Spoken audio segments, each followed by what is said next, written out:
मेरे प्यारे भाइयों और बहनों, आप सबको मेरा हार्दिक प्रणाम।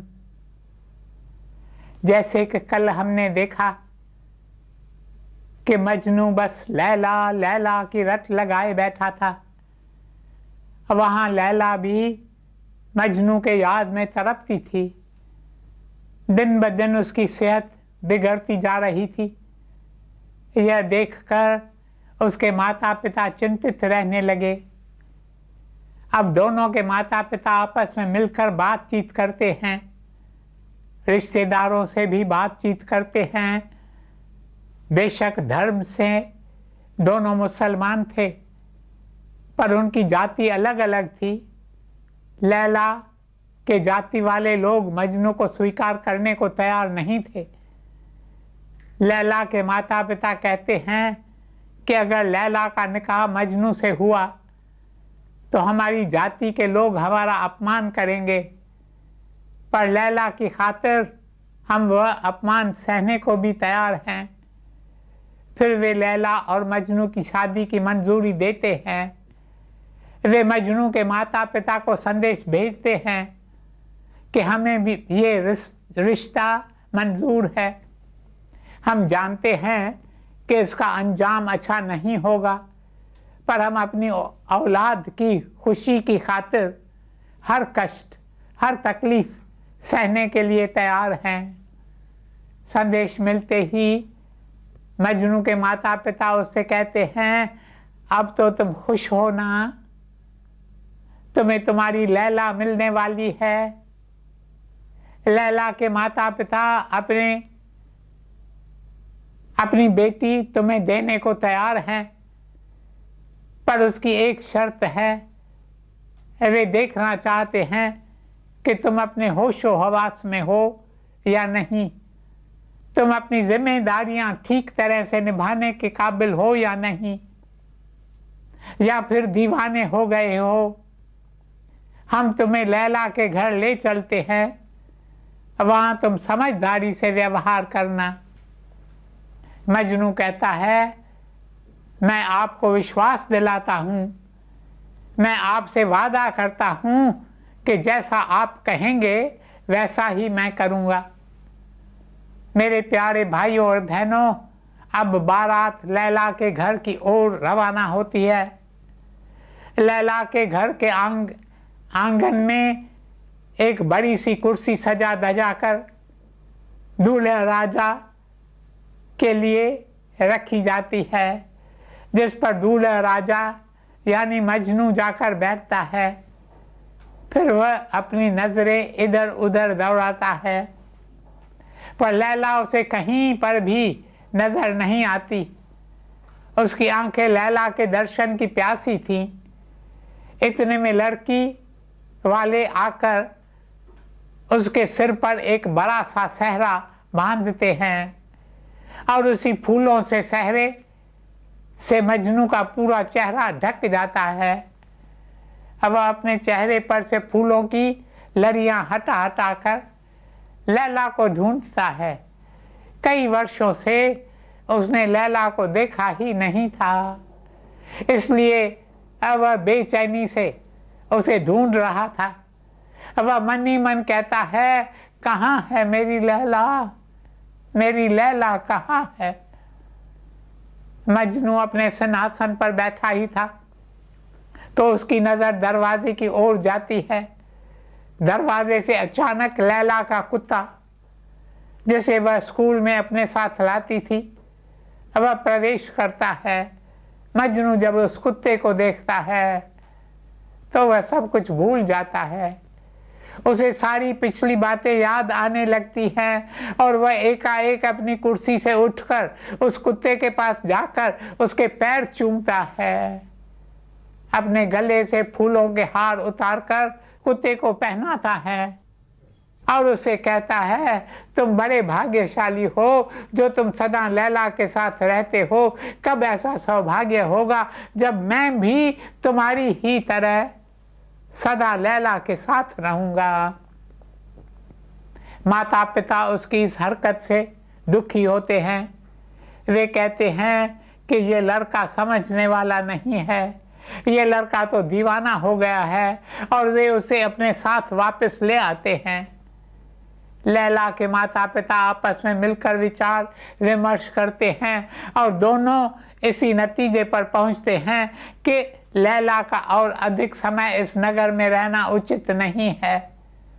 अगर वह इसी नगर में रही तो छिपकर मजनू से मिलती रहेगी, और इस समय मजनू अपने होशो हवास में नहीं है, उसका दिमागी संतुलन बिगड़ गया है। उचित यही होगा कि हम लैला को दूर किसी दूसरे नगर में ले चलें। फिर वे 100 मील के दूरी पर दूसरे नगर में जाकर रहने लगते हैं। इधर मजनू के माता पिता देखते हैं कि बेटे पर और अधिक बंदिश लगाना उचित नहीं है, और वे उसे आज़ाद छोड़ देते हैं। मजनू तो मानो इसी मौके के तलाश में था। वह गली गली में जाकर हर आने जाने वाले से पूछने लगा कि क्या तुम्हें मालूम है कि मेरी लैला कहाँ है। मेरे प्रियजनों, लोग मुझसे कहते हैं हम प्रभु से बहुत प्रेम करते हैं, हम गुरु की भक्ति में रंगे हुए हैं। अगर ऐसा है तो क्या आपकी मजनू जैसी हालत हुई है? क्या मजनू की तरह आपको सिर्फ प्रभु याद है? क्या आपने कभी तड़प कर प्रभु के लिए पुकारा है, मेरा प्रभु कहाँ है, मेरा मालिक कहाँ है, मेरे दिल का महबूब कहाँ है? यदि नहीं तो अभी तक आप प्रेम की राह पर चले ही नहीं हो। अभी तक आपने इस राह पर अपना कदम रखा ही नहीं है। मैं तो तलाशी, मैं तो प्यासी, ढूंढत ढूंढत वृंदावनवासी।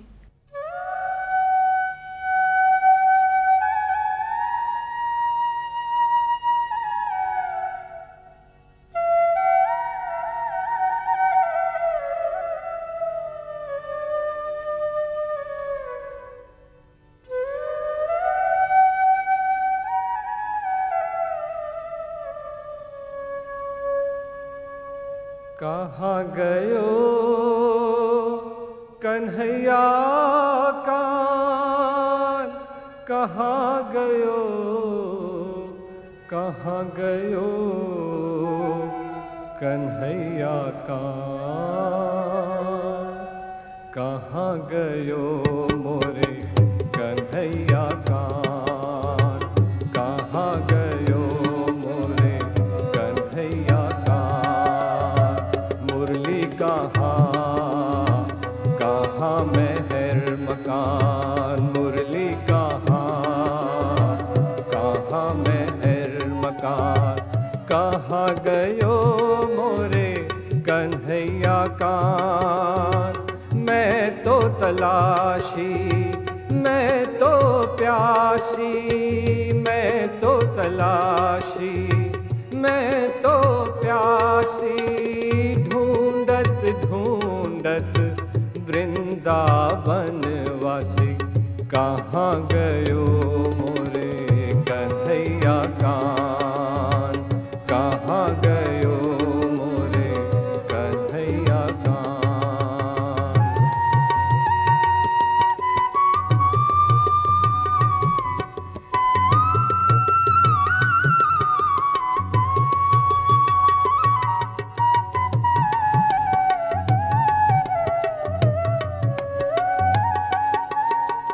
दीन कहाँ, कहाँ इसरार, कहाँ मोर जीवन का सरदार। दीन कहाँ, कहाँ इसरार, कहाँ मोर जीवन का सरदार। कहाँ गयो मोर प्राण प्यारा, मोर जीवन का ज्योति तारा। कहाँ गयो मोर प्राण प्यारा, मोर जीवन का ज्योति तारा। कहाँ गयो मोरे कन्हैया कान, कहाँ गयो मोरे कन्हैया कान। मैं तो तलाशी, मैं तो प्यासी, मैं तो तलाशी, मैं तो प्यासी, ढूंढत ढूंढत वृंदावन वासी। कहाँ गयो मोरे कन्हैया कान, कहाँ गयो मोरे कन्हैया कान, कहाँ गयो मोरे कन्हैया कान। मेरे प्रियजनों, मजनू तो सारा समय एक ही सवाल पूछता था, मेरी लैला कहाँ, मेरी लैला कहाँ। इन दिनों उन दिनों यातायात के अन्य साधन नहीं थे, इसलिए लोग ऊंट, घोड़े और हाथियों पर ही सफ़र करते थे। एक दिन एक आदमी ऊंट पर सवार होकर जा रहा था। तब मजनू ने उससे पूछा, तुम कौन से नगर में रहते हो? आदमी ने उसे नगर का नाम बताया। लैला भी उसी नगर में रहती थी। मुसाफिर कहता है, जिस नगर में लैला रहती है मैं भी उसी नगर में रहता हूँ। लैला का नाम सुनते ही मजनू का चेहरा खिल उठता है। वह खुश होकर ऊंट वाले से पूछता है, क्या तुम सच में लैला के नगर में ही रहते हो? फिर आगे मजनू कहता है, क्या तुम मेरा एक संदेश लैला तक पहुंचा दोगे? ऊंट वाला कहता है, ठीक है, मुझे तुम्हारा संदेश लैला को देने में कोई आपत्ति नहीं है, पर मैं रुकूंगा नहीं। तुम्हें जो कुछ भी कहना है चलते चलते कहो, मैं उसे लैला तक पहुंचा दूंगा। अब मजनू लैला के नाम संदेश देना शुरू करता है और वह चलता जाता है, चलता जाता, पर उसका संदेश पूरा होने का नाम ही नहीं लेता। Love messages can never come to an end. चलते चलते मजनू काफी दूर निकल आता है। अब वह संदेश देते देते 10 मील का सफर तय कर चुका था, किंतु फिर भी उसका संदेश जारी रहा। इस पर ऊंट सवार उससे कहता है, मजनू, तुमने मुझे इतना बड़ा संदेश दिया है कि मैं उसे याद भी नहीं कर सकूंगा। मुझे जो बातें याद आएंगी वह मैं लैला से कह दूंगा, पर अब तुम लौट जाओ। तुम्हें वापस लौटते हुए भी 10 मील का सफर तय करना है, तुम बहुत थक गए होंगे। मजनू कहता है, ठीक है, जैसा तुम कहो। वह ऊंट वाले के कहने पर वापस लौटने लगता है। अभी वह कुछ कदम ही चला था तो उसे एक और बात याद आ गई और वह दौड़ता हुआ ऊंट वाले के पास आया और उसे कहा, अरे, मैंने तुम्हें लैला के लिए यह संदेश तो दिया ही नहीं। उसने फिर से अपना संदेश देना शुरू किया। संदेश देते देते फिर से वह 10 मील की दूरी तय कर लेता है, पर उसका संदेश फिर भी पूरा नहीं होता।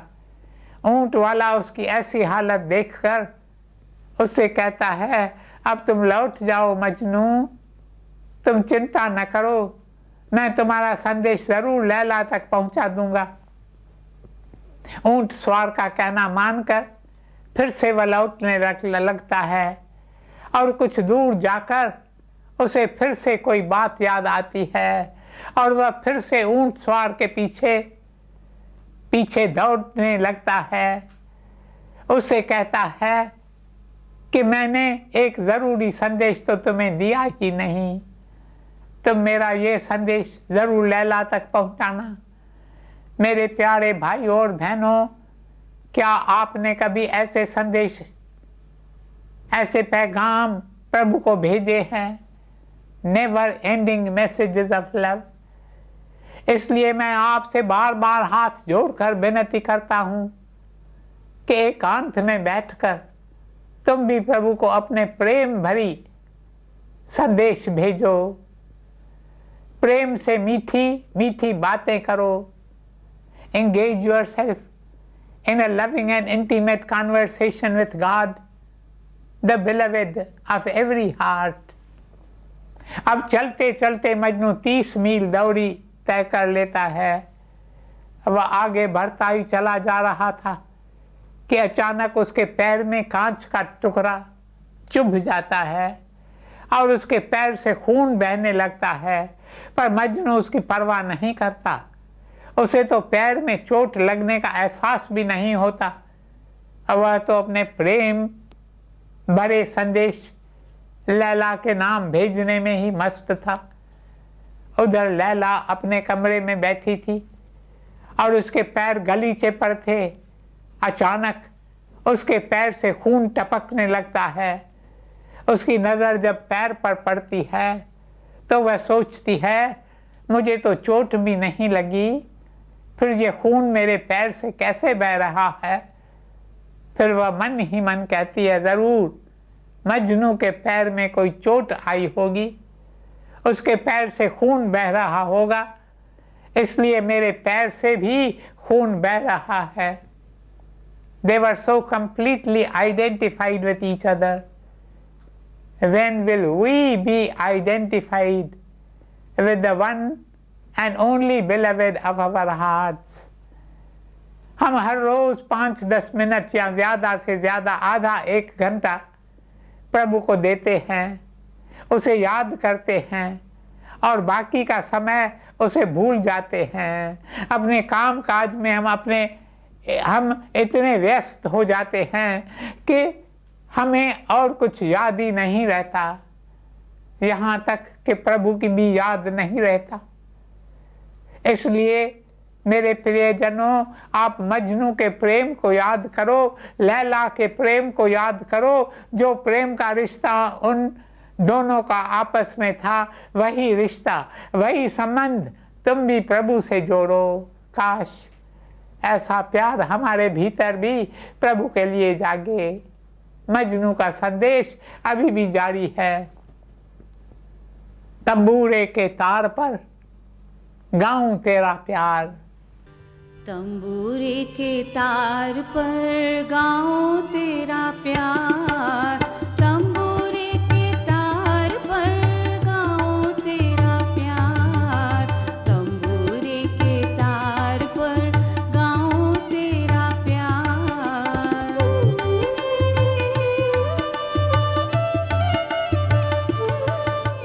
जग सारा झूठा एक नाम तेरा मीठा, दिल तो है घायल सूरत तेरी ओझल। तंबूरे के तार पर गाऊं तेरा प्यार, तंबूरे के तार पर गाऊं तेरा प्यार।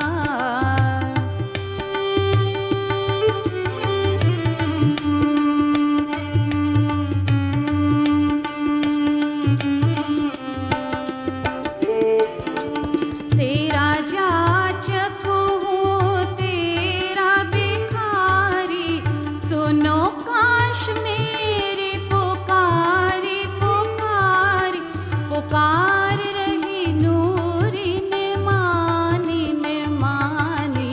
तंबूरे के तार पर गाऊं तेरा प्यार, तंबूरे के तार पर गाऊं तेरा प्यार, तंबूरे के तार पर गाऊं तेरा प्यार।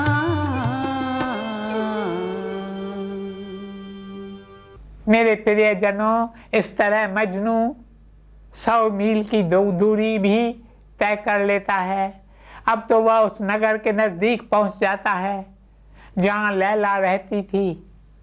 ऊंट सवार उसका प्रेम देखकर आश्चर्य में पड़ जाता है और वह उससे कहता है, तुम स्वयं ही लैला के नगर में आ पहुँचे हो, पर मैं तुम्हें सलाह दूंगा कि तुम नगर में प्रवेश नहीं करना। अगर तुम नगर में चलोगे तो लोग तुम्हें बहुत कष्ट देंगे, वे तुम्हें लैला से मिलने नहीं देंगे।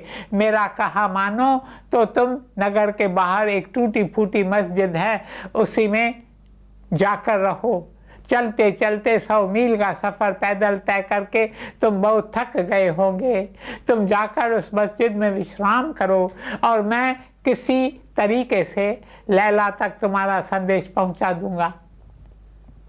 मजनू कहता है, ठीक है, जैसा तुम कहो, मैं वैसा करने को तैयार हूँ, पर तुम मेरी लैला तक यह संदेश ज़रूर पहुँचाना कि मजनू नगर में आ गया है।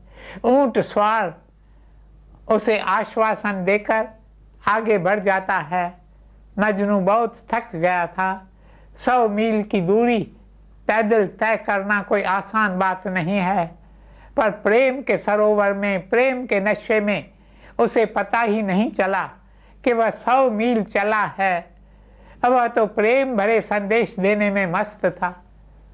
सफ़र की थकान दूर करने के लिए वह कुछ देर लेटना चाहता था।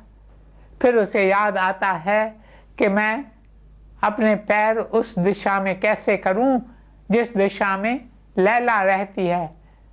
किंतु उसे यह भी मालूम नहीं था कि लैला का घर कौन सी दिशा में है। वह कश्मकश में पड़ जाता है कि मैं अपने पैर पूर्व दिशा में करके लेटूं या पश्चिम में, उत्तर दिशा में या फिर दक्षिण दिशा में। कुछ भी समझ में न आने पर वह अपने पैरों में रस्सी बांधकर उल्टा लटक कर सो जाता है। उधर ऊंट वाला लैला से मिलने जाता है और उसे बताता है कि मजनू नगर में आ गया है। वह नगर के बाहर वाली पुरानी मस्जिद में है।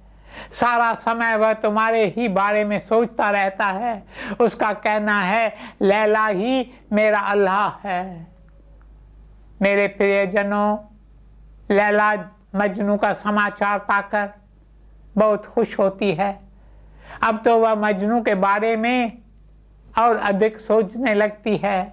वह सोचती है, मैं मजनू से कैसे मिलूं। वह अपनी एक विश्वास पात्र सहेली को बुलाती है और उसे अपने हिस्से का भोजन देते हुए कहती है, नगर के बाहर टूटी हुई मस्जिद में मेरा मजनू रहता है। तुम यह भोजन जाकर उसे दे आओ, किंतु ध्यान रहे कि इस बात का किसी को भी पता नहीं चलना चाहिए। सखी टोकरी में भोजन लेकर मस्जिद की ओर रवाना होती है। इधर उस मस्जिद में एक और आदमी भी आकर बैठता है। काम छूट जाने से वह बेकार हो गया था और सारा दिन इधर उधर भटकता रहता था। उस दिन वह भटकते भटकते उस मस्जिद में आ पहुंचा जहां पर मजनू रहता था। सखी जब मस्जिद में आती है तो वहां पर 2 आदमियों को देखकर आश्चर्य में पड़ जाती है, क्योंकि लैला ने तो उससे कहा था कि वहां पर सिर्फ एक ही आदमी यानी मजनू रहता है। सहेली सोच में पड़ जाती है कि उनमें से मजनू कौन है। उसने देखा कि उनमें एक आदमी तो काफ़ी रुष्ट पुष्ट और तंदुरुस्त है और दूसरा आदमी बहुत ही दुबला पतला है। उसे तो किसी बात का होश भी नहीं है। वह तो अपनी मस्ती में बैठा है। उसे तो अपने शरीर की भी सुध बुध नहीं है। सारा समय पता नहीं कौन से विचारों में डूबा है। उसके चेहरे और उसके आंखों की मस्ती को देखकर पता चलता है कि वह किसी के विचारों में गहराई से डूबा हुआ है। मेरे प्यारे भाई और बहनों, संत रामकृष्ण अपने शिष्यों से कहते थे कि क्या तुमने कभी मुर्गी की आंखों को ध्यान से देखा है? जब वह अपने अंडों पर बैठकर उन्हें सेकती है तो वह सारा समय अपने बच्चों के ध्यान में रहती है। क्या तुम्हारी आंखें कभी ऐसी हुई हैं? यदि हाँ तो तुम भाग्यशाली हो। मेरे प्यारे भाइयों और बहनों, आज बस यहीं तक। शेष कल। ओम शांति शांति शांति।